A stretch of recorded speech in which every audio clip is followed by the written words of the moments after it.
Hello beautiful people, how's it going? I'm back with another video, and today we're going to be talking about, finally, Fantastic Beasts: The Secrets of Dumbledore. The movie is out now all over the world, worldwide. I think so. There are still a couple of countries where it's not out yet. Unfortunately, it's not out here in the United Arab Emirates, but I was lucky enough to go to a special fan screening on my trip to Boston, and I want to tell you guys my thoughts on the movie. I'm just going to be completely honest. I know you guys didn't necessarily enjoy The Crimes of Grindelwald. A lot of people didn't enjoy it. A lot of people felt like the story wasn't really developing. A lot of people felt like it was very convoluted and there was a lot of exposition in the third act. When I first got out of that movie, I felt that it was the greatest Wizarding World movie of all time.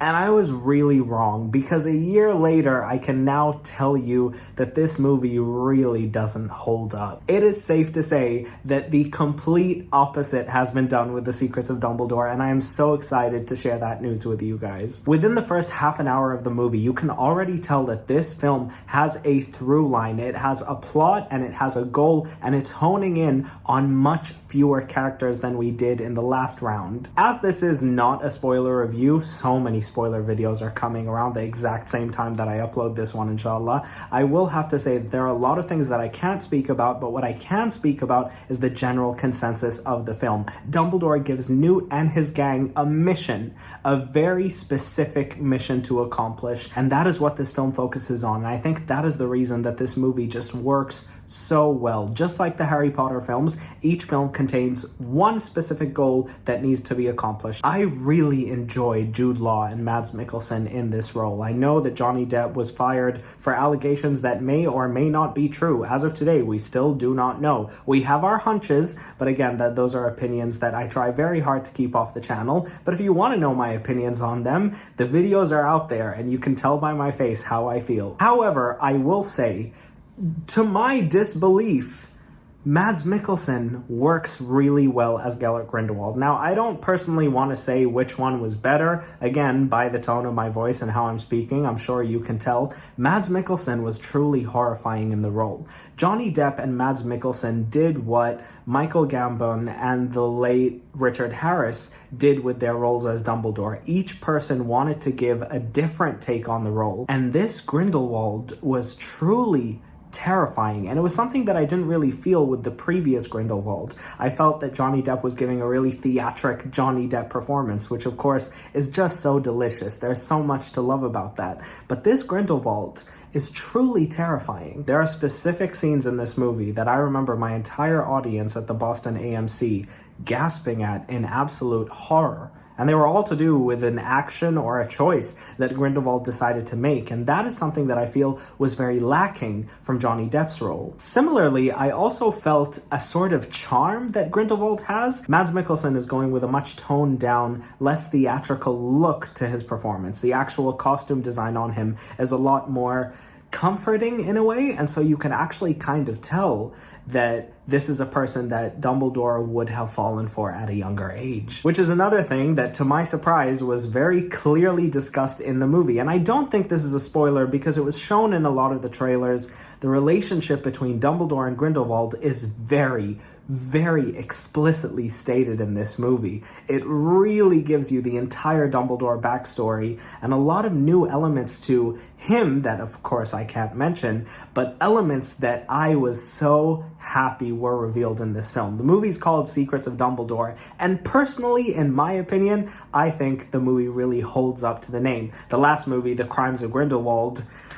I'm gonna be honest, Grindelwald didn't really commit any crimes. But here I would say that this is more Dumbledore's movie than it is anybody else's. Newt actually kind of takes a backpedal and becomes more of a supporting character rather than a main one. Dumbledore and his ideology and what he stands for, his regrets, his turmoils, his accomplishments, are really what make this movie so special and so magical. It's really what returns us to the world of Hogwarts. Because in the scenes where we were at Hogwarts, again, not a spoiler because it's in the trailer, I did feel that, yeah, cool, we're at Hogwarts. This is very Harry Potter-y. I am back home. However, it was the scenes with Dumbledore. It was the scenes that took place somewhere outside of Hogwarts. Not going to give any spoilers, but if you've seen the trailers, you know, that really, really hit home for me and reminded me of specific scenes in the Deathly Hallows that I wanted more clarification on in the films, in the books, Everything is given to you. If you've read the Harry Potter books, you will most likely know most of Dumbledore's secrets. But hearing it actually spoken about in the movie was just so brilliant. It was tragic. There is a real tragedy to Dumbledore's character in this film.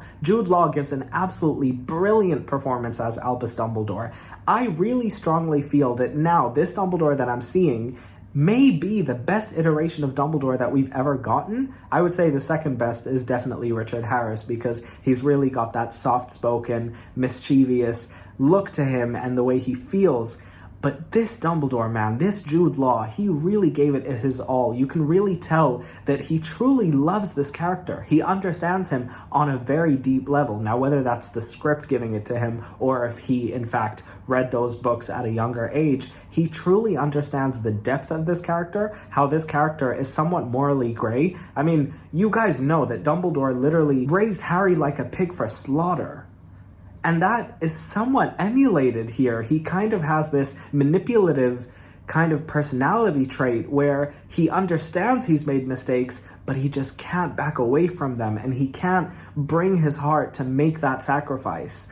And it's so beautiful, it's so real, and I really felt for Dumbledore in this movie. Moving on to the magical beasts, of course there are some beasts that I cannot speak about just for the purpose of not spoiling the movie for you all, but my god, I am so happy with how well integrated these beasts are in the film. With Crimes of Grindelwald, it was the story between Dumbledore and Grindelwald, and then Newt and Tina, and then Queenie and Jacob, and then there were some beasts sprinkled in, because remember, the movie's called Fantastic Beasts. Here, on the other hand, the beasts play a very pivotal part of the story. I will say that Steve Kloves coming in to adapt this screenplay worked 10 times better than J.K. Rowling ever could have done it. This is clearly the best Fantastic Beasts movie. And the reason I'm saying that is because of how well woven these Fantastic Beasts are with the plot. This is a story about Dumbledore versus Grindelwald, and the beasts actually advance the plot. I can't get into it, but I really want to. But I'm filming the spoiler review right after this, so I'm really excited to share that with you all. I also wanted to talk about some side characters, particularly Lally Hicks, played by the brilliant Jessica Williams. She absolutely carries this movie on her back, along with Jude Law and Mads Mikkelsen. So does Dan Fogler as Jacob, but Dan Fogler was always our legend.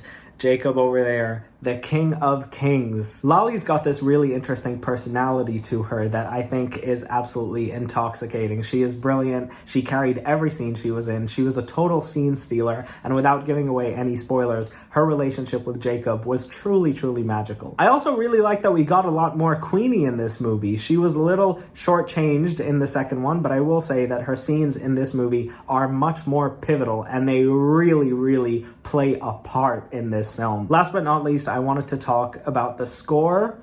Wow, just absolutely wow. This movie is the one that really took the Harry Potter score and elevated it and twisted it, mixed it with the Fantastic Beasts score, and created something truly beautiful. I truly enjoyed how much this movie felt like a Harry Potter film. Truly. Without getting into any more spoilers, I really think that this is the Fantastic Beasts movie that we always wanted. If this was the first movie in the franchise, this franchise would be a box office billion-dollar movie. I truly, truly feel that way. I think that people were really burned by the Crimes of Grindelwald. I really hope this movie does well, because I truly want a fourth and fifth. I want to see the legendary duel between Dumbledore and Grindelwald. If we don't get that, I'm going to be honest, I will be upset, but I won't be just hysterical, because I feel that this movie, again, without giving away any spoilers, really wraps up pretty nicely.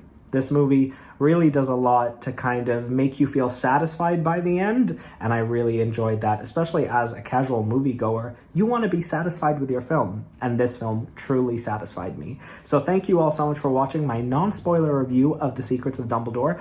The spoiler review should be out now when I upload this video. So if you've already seen the movie, then go ahead. I love you all so much, and I'll see you guys next time. Bye, guys.